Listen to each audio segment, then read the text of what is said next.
Okay, hi guys, and welcome to the show. Today we're going to do a field test video, something a little bit different. You seem to really enjoy that, the video I did when I shared some of my hidden gems, favorite places in New York. I'm going to do the same today and attempt to kind of, I guess you could say, kill three birds with one stone, because I'm also going to do a field test of my new Carl Friedrik bag, which I debuted in my Best of British, I think it was 5 I use every day. So yeah, you guys have been asking me how I'm doing with this, so I thought I'd address that. And of course my wristwatch check, which is the watch in question for today's video. Let's hit the road.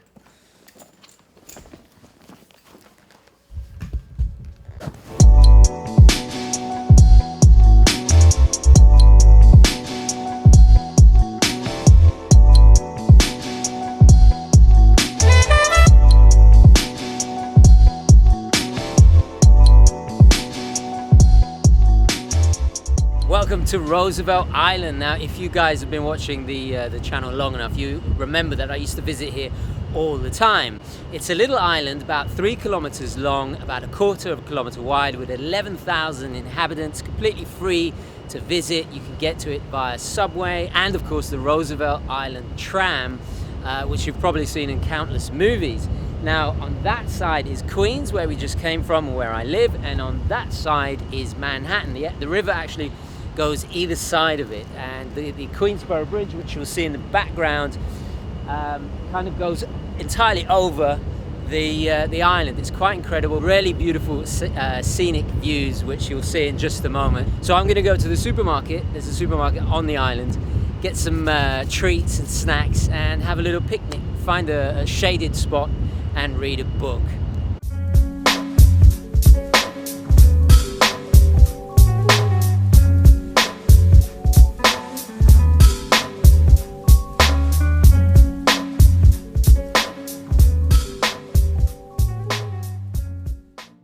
Roosevelt Island is extremely narrow, running the equivalent of East 46th Street to 85th Street on Manhattan Island, roughly the same length as Central Park. The island was first purchased from the Canarsie Indians by the Dutch in 1637. Subsequently, the English defeated the Dutch in 1666, and the very first building was constructed in 1796. Throughout the 19th century, the island housed several hospitals and a prison, most famously of which is probably the Smallpox Hospital, designed by James Renwick Jr., and that has become a national landmark. And also, a little bit later on, the Gothic-style lighthouse, which is on the most northern tip of the island. Most of the development really came in the 20th century. The island went through various names, but eventually settled on Roosevelt Island in honor, of course, of Franklin D. Roosevelt, and this was in 1973. The island, in a way, is almost like a mini city in itself, with its own post office, a church, shops, restaurants, a fire station, a police station, elementary schools, intermediate schools, and recently from 2017, Cornell Tech. Very well connected to the city via subway and of course tram. And most recently in 2017, the NYC ferry actually added a stop on its route to Astoria. But perhaps my favorite addition, which opened quite recently, is the Franklin D. Roosevelt Four Freedoms Park. It's a 4-acre memorial to FDR, and it celebrates the 4 freedoms he articulated in his 1941 State of the Union address, located adjacent to the historic Smallpox Hospital ruin at the southernmost point of the island, and I think probably offers the best views of the city. But the park itself really is an architectural gem, beautiful proportions and space that is quite moving. It was designed by Louis Kahn and is in a triangle shape that culminates with this incredible statue of FDR, and on the back of it is the Four Freedoms speech itself, or a quote from it. A really nice open air space with a plaza And central to it is, of course, this statue, modelled roughly on a kind of modern interpretation of a Greek temple in granite, basically. It has the best view of the city because you can just see the tip of the Empire State Building, the UN headquarters, the Chrysler, and looking south you can even see the Freedom Tower just peeking over the horizon. So it's a rare vantage point where you can see so many of the city's greatest landmarks. Right, we're gonna go to the supermarket, get some food, find a nice picnic spot in the shade.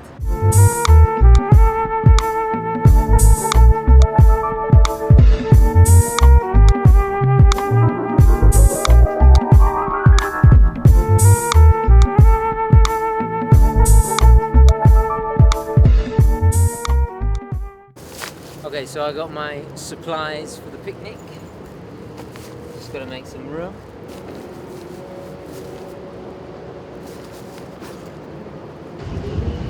See that? You can actually hire those out, they're pretty cool. Okay guys, forgive my sweaty appearance. It is, well, it feels like 1,000,000 degrees, but it must be about 95 here, the end of summer. Ironically, you join us almost dusk. We're probably going to watch the sunset here on Roosevelt Island.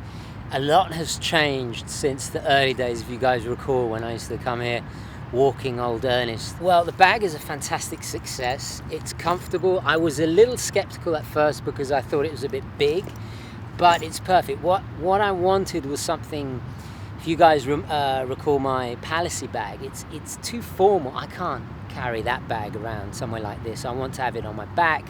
I want to have both hands free. I want something a little bit more casual, but at the same time, that classic English style, something that is extremely well made. These are available in navy, brown, and the black, which I went for the black. It's more versatile and fits all kinds of different attire, basically. And also, if you have to dress up, it does work. Well, I think it would work in a business environment perfectly well. So we have Italian high-duty, very thick nylon with the sides in this Italian vegetable tanned leather. Also will age gracefully. I've already started to see it in my other bags, the way it gets a character of its own. I apologize about the planes. The zips are also very robust, high quality. They're called Bricagne zips. Every single tooth in the zip has been individually brushed. The stitching is impeccable. I love the fact there's an external pocket. I put my keys in it for easy access.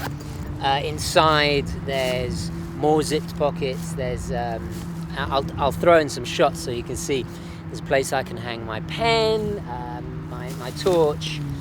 There's pockets for things like notebooks, and I always, of course, have a secondary watch. The inside is what I would describe as a kind of Admiralty grey lining. It's slightly less thick than the protective lining on the outside. This nylon is high strength and very low weight, so it's extremely durable. It just looks the business, and this is why I always go back to Carl Friedrik, because I appreciate the high quality, and they don't have exorbitant prices. It's realistic. It doesn't rely on, you know, tacky over branding. There's none of that. We of course have a handle on the top, then the adjustable, I guess you could say like belt style shoulder straps, which are adjustable obviously, and then on the inside is quite ingenious for when you're at the airport, a trolley strap. It can fit a 15-inch laptop, which is perfect for me because that happens to be my the size of my MacBook Pro. But the main reason I bought this was really because it's a perfect fit for my camera. I don't have to take the interface off the top of my camera. I can easily slide it in there and it will protect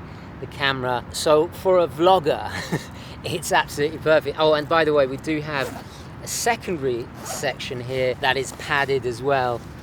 I don't actually put anything in here unless it's like a blanket like the one, if you pan down, you see the blanket that I'm sitting on for our little picnic we had, to give a little bit of extra padding on the back. But it's absolutely perfect. I love it.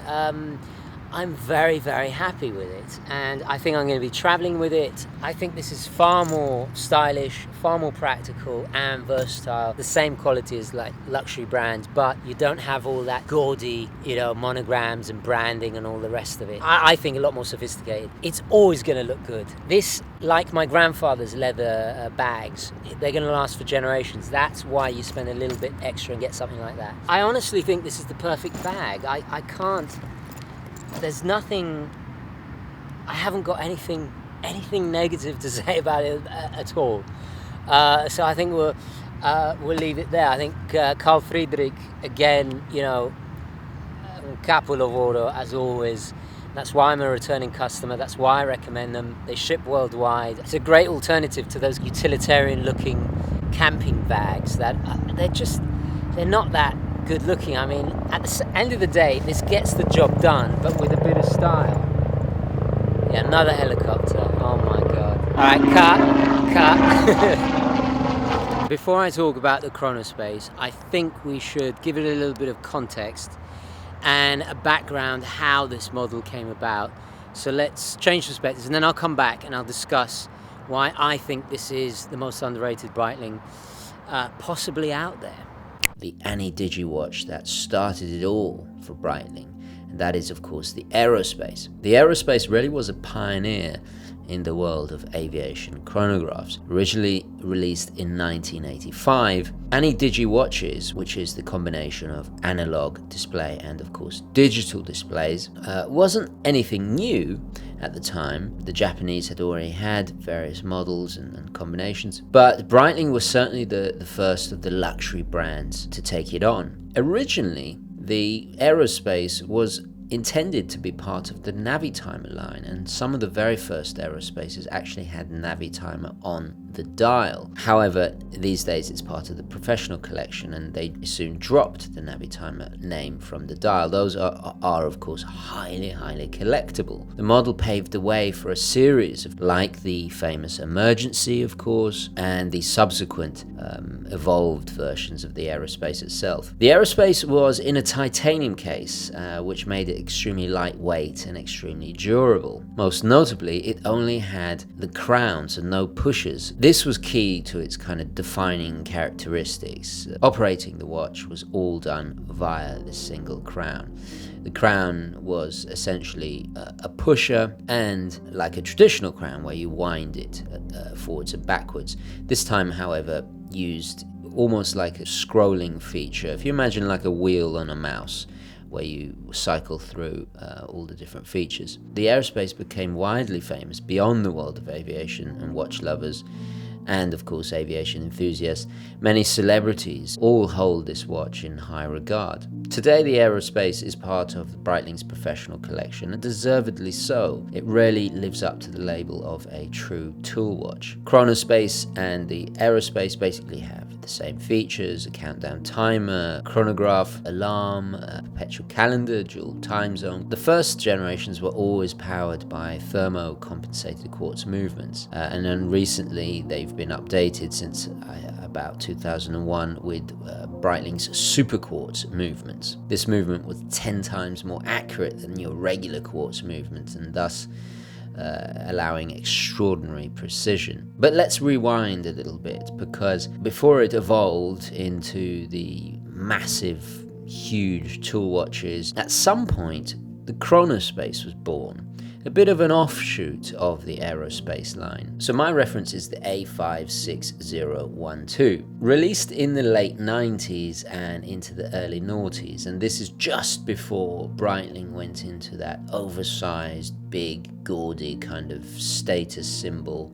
away from their more pure tool watch roots, so to speak. The Chronospace was in a more conservative size of 41mm, and it was extremely thin, only 9.5mm tall. The glass is actually placed even lower because the upper edge of the bezel sits a little bit taller, and it gives it a kind of almost concave a look to it. It is of course bi-directional. We have sapphire glass. This particular slide rule is different from the Navitimer, because the indications of the bezel are in cardinal degrees, so it can be used as a compass as well. This was designed for calculating an airplane's rate of climb or descent, distance in climb or descent, and gasoline consumption.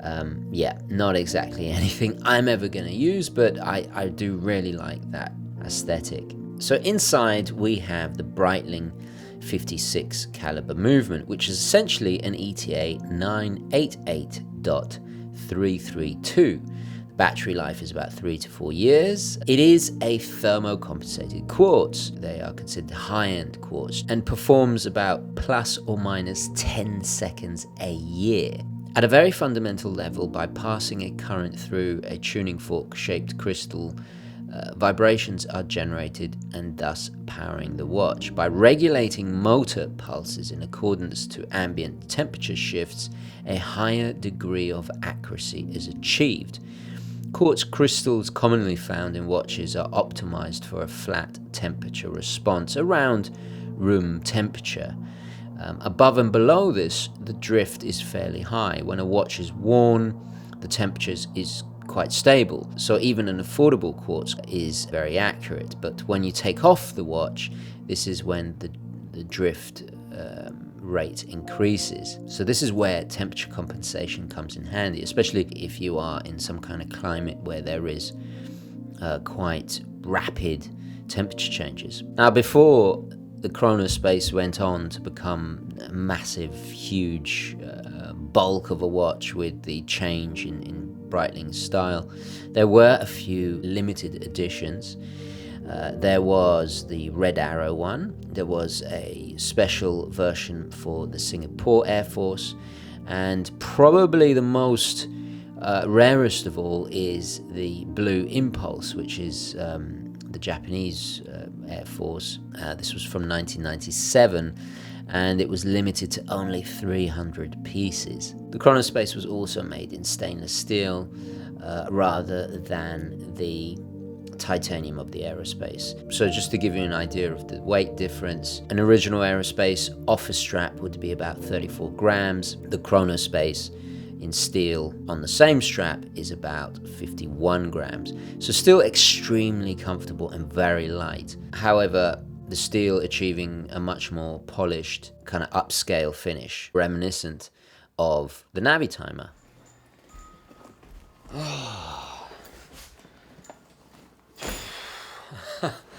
So the first immediate thing you'll notice about it is its amalgamation of styles. It's very much an aerospace and a Navitimer, as if they had some kind of child together, and you know, two of the most iconic Breitling watches of all time. So of course I'm gonna love it. It's not everybody's cup of tea, but what I do appreciate about it is that it's just that much more different to the aerospace, which at the end of the day, despite the two-tone efforts of the 80s, it still has a very, well, let's be honest, it's very tool-tastic, especially with that brushed titanium darker finish. I love the size. I think this is in that little pocket of time before Breitling went absolutely exploded in the scale and size. So it's a sweet spot for me. The 41 millimeters, it wears a lot smaller even because it's so slender. It does still evoke that Navitimer feeling, and as you guys know, I'm a massive Navitimer fan. It's probably, I would say, in my top 3 of favorite watches of all time. I have to be honest, I think it is one of the most underrated icons of all time as well. The Speedmaster, the Sub, they always get the limelight. The Navitimer has a history that predates both of them. So I bought this, if you remember the unboxing, have a look back. I got it with the full box, papers, bracelet, you know, the full works from the Japanese market, which is still a real gold mine of used watches, especially luxury watches to this day. I got it because I mistakenly thought that under the new leadership, Breitling would get rid of the winged logo, which is one of my favorite things. But that's actually not necessarily true. I think I got that wrong. It's only on certain models. So the winged logo is there to stay. What is going to happen is that apparently they're phasing out a lot of the quartz watches, and the focus is gonna be more on the mechanical. I was always very skeptical of luxury quartz watches. I didn't see the justification. You guys know I'm a big G-Shock fan. I'm a big the Flightmaster, the Seiko. I like my affordable quartzes. But this has totally changed my perception. Learning about thermocompensated quartz movements, and especially the ones that succeeded this, the super quartz, unbelievably, phenomenally accurate. And it's one of the best utilizations of quartz technology. But with that phasing out, with this kind of sweet spot in size, with the amalgamation of styles, I think the value is going to jump up. Now, there was a lot of special editions. I couldn't afford. I wanted to get the red arrows, being British, obviously, the red arrows, but those were quite high. I paid $1,200 for this, and I think it's going to keep its value tremendously well. And certainly considering the condition, I mean, this is immaculate. And I've never owned a true Digi watch before. I love the legibility. I love the way that the extreme accuracy of that minute hand moving every 30 seconds. It has an innovative way that you can still operate it once on the wrist. I know it's not supposed to, but this is actually designed to, the way you can flip through the different functions. You actually physically feel that little click over as you scroll through, you know, from the chronograph to the dual time, and you can choose to have displayed the information on that digital display depending on what you need to do that day, which is just so useful. I have to say that using the actual watch and its functions is highly intuitive. It's very straightforward and easy to operate. I also love the fact that the alarm is actually audible. It's you can hear it. It's just enough to actually wake me up. The blue is astounding. It's this kind of, I would describe it actually as the RoboCop blue, and I've started calling it the RoboCop because of that. It almost reminds me that the black digital displays of his helmet. It's a very metallic blue. It's unlike any blue I've had. I think the proper name of it is actually Air Force blue, sometimes known as steel blue, which is very, very appropriate. But ultimately, something that this has over the aerospace is that because of its high polish finish, because of its slightly Navitimer aesthetic, it's a lot more versatile with straps. If you pop this on a strap, you could almost wear it with business, more smart attire. I feel that the aerospace is a little bit too utilitarian, is a little bit too, well, I'm not saying you can't, but I think this is definitely more of a strap monster than its more famous predecessor. However, there are some negatives. First of all, I've got to say that the bezel being on the outside compared to the Navitimer, the scales are protected by the domed sapphire glass. This does scratch easily, and all the used ones I was stalking before I bought this one, you could see the bezels, the scales had been scratched away. Now, I have to confess, I've never actually used the bezel. I would have preferred perhaps the typical timing bezel, but this is what gives it that Navitimer feel and immediately differentiates it from its aerospace cousin. The biggest disappointment, which was actually addressed in later models of the Chronospace, is the backlight. The non-existent backlight. We do get fantastic lume on those lovely markers. I adore the kind of futuristic retro numerals that they used. It's a shame that I can't use the digital functions at night. It's the only slight Achilles heel. The second biggest negative is the servicing cost. Now, if I show you here, I have the actual documents. I even have their servicing history, which is just fantastic. It was last serviced in 2003. And I have done a little bit of research on just how much it costs to service these, and it's astronomically high. For a quartz, it's a little bit, how should I say, I'm just uncomfortable spending $500 to $900 servicing this, which, especially considering I paid $1,200. I stupidly thought servicing a quartz would be a lot easier. Interestingly enough, you can buy a whole new movement for about $250. So if I did service it, I'd probably go independent. Something to keep in the back of your mind. But that's pretty much it. Otherwise, it's an amazing watch. It's a bit of a do-it-all watch. It has a practicality with all these functions. You know, it's a great travel watch because you can display 2 time zones. It's robust enough with the 100 meters that you don't have to worry about. I can wear this and use this as my workout watch, a kind of luxury alternative to my G-Shock that I use every day. Am I going to sell it? You know, at the moment, probably not. I'm going to keep it for a little while longer and just enjoy it. And I've paired it with, of course, the official NDC parachute strap. It just works perfectly. It's so comfortable, it's so light. It's one of the most comfortable watches I've ever owned, and I really do mean that. It might be a great watch for those that are still critical about quartz, but they, you know, it's a transitional piece almost. It's certainly changed my perception about high-end quartz watches. So I'm going to wrap it up there. Please do share in the comments below which is your favorite quartz watch and why. I'd love to hear that. Especially if you have any luxury quartz watches. What is your favorite aspect and how is quartz utilized with that watch that makes it even better? I'd love to hear that. So thank you so much for watching. Please don't forget to like this video if you enjoyed it and found it useful. And as always, guys, you'll catch me hopefully with some cooler weather in the next one. Okay, ciao.